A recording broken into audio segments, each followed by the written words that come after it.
Ayan, may salaan dyan maliit. Bicol Express.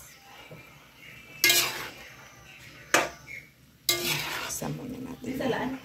Andun sa, ano, may salaan dun. Andun sa drawer. Ay, sa cabinet.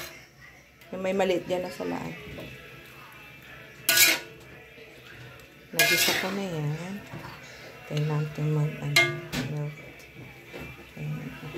Luto yun. Konti ang karne. Tapos ito pa ang aking luto yung shrimp.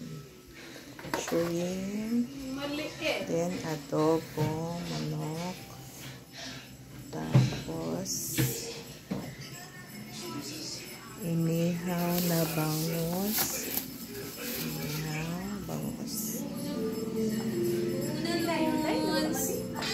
Sa pinakababa.